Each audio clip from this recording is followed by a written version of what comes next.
کہ ایک شخص تھا، بہت بڑا امیر کبیر آدمی تھا، اس کے پاس دنیا کی ریل پیل تھی، لیکن اللہ کا خوف بھی تھا اس کے دل میں۔ اس نے ساری زندگی مال کمایا، پیسہ کمایا، لیکن حلال کا کمایا، حرام کا نہیں کمایا۔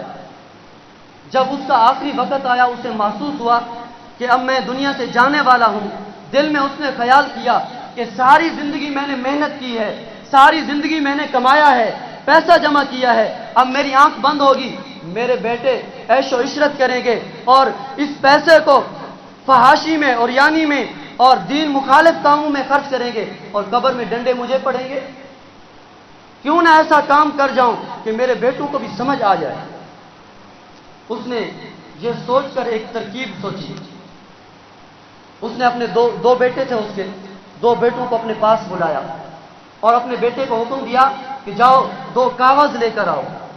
بیٹا 2 کاغذ لے کے آیا، ایک کاغذ پہ کوئی تحریر لکھی، تحریر لکھنے کے بعد اس کو اچھی طرح بند کیا، بند کرنے کے بعد اس کے اوپر لکھا کہ میری یہ وصیت اس وقت پڑھی جائے جب میری میت سامنے ہو، لوگ جنازہ کے لیے صفیں بنا چکے ہوں اور امام صاحب جنازہ پڑھنے سے پہلے میری یہ وصیت پڑھ دیں۔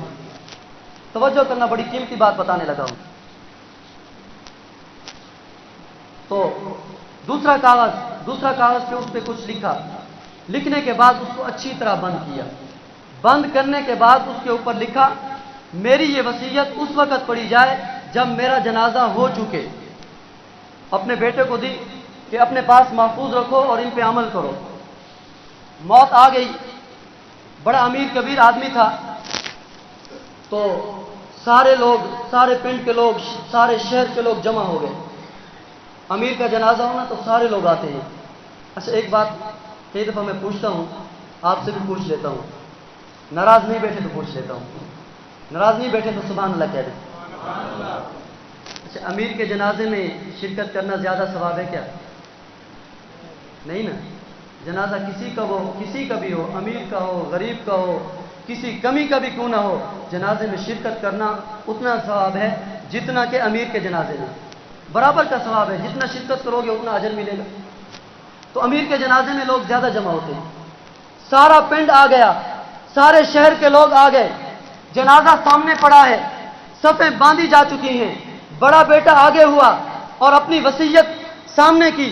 مولانا صاحب ابا جان کی وصیت تھی جنازے سے پہلے جب صفیں بن چکے تو اس وصیت نامے کو پڑھ دیا جائے۔ مولانا صاحب نے وہ کاغذ کھولا اور وصیت پڑھی، اس میں لکھا ہوا تھا کہ جو بندہ میرے جنازے میں آ کر بھی جنازہ نہ پڑھے میری ساری جائیداد اس کو دے دی جائے۔ جو بندہ میرے جنازے میں آئے اور آنے کے بعد بھی میرے جنازے میں شرکت نہ کرے، ایک کونے میں کھڑا ہو جائے، میری ساری جائیداد اس کو دے دی جائے۔ مولانا صاحب نے جب یہ اعلان کیا نا، سارے لوگ ایک دوسرے کو دیکھنے لگے۔ تو ایک بندے نے دل میں خیال کیا، سارے مفتی ہوتے ہیں نا، سارے فتوے جیب میں رکھے ہوتے ہیں، تو ایک بندے نے کہا جنازہ تو فرض کفایہ ہے، میں پیچھے ہٹ جاتا ہوں، بابے کی جائیداد تو مل جائے گی۔ ایک بندہ پیچھے ہوا، دوسرے نے بھی یہی سوچا، دوسرا پیچھے، تیسرا پیچھے، چوتھا پیچھے، پوری صف پیچھے، حتیٰ کہ ایک ایک کر کے سارے لوگ قبرستان کے ایک کونے کھڑے ہو گئے۔ اب مولانا صاحب بچ گئے اور بابا جی جن کی میت پڑی وہ بچ گئے اور بابا کے 2 بیٹے بچ گئے۔ اب بیٹے دیکھ رہے ہیں، سوچ رہے ہیں دل میں کہ جائیداد تو ہماری تھی، ہمیں وراثت میں ملنی تھی، بابا جی کو پتہ نہیں کیا ہوا، کیسی وصیت کر گئے۔ سوچ سوچ کے ایک دوسرے کو کہنے لگے چلو جنازہ تو مولوی صاحب ہی پڑھ لائے گا کلا، ایویں کر دیں آپ بھی چلے جانا، کچھ حصہ تو مل جائے گا نا۔ خدا کی قسم یہ دنیا کے ساتھ محبت انسان کو اندھا کر دیتی ہے، پھر حق و باطل میں تمیز نہیں رہتی، پھر اچھے اور برے میں تمیز نہیں رہتی۔ وہ دونوں بیٹے بھی آنکھیں بند کر کے کھسکتے کھسکتے لوگوں کے ساتھ کونے میں کھڑے ہو گئے۔ اب مولانا صاحب اکیلے رہ گئے۔ مولانا صاحب سوچ رہے ہیں کہ اکیلا جنازہ کیسے پڑھوں، کیسے لوگ ہیں۔ اب تعجب تو باقی لوگوں پر کوئی تعجب نہیں، ان کے ساتھ کسی کی رشتہ داری ہے، کوئی پڑوسی ہے، کوئی کیسا ہے، انہیں دنیا کی محبت ہو سکتی ہے، مگر بیٹے وہ بھی جنازے سے پیچھے ہو گئے صرف دنیا کے لیے۔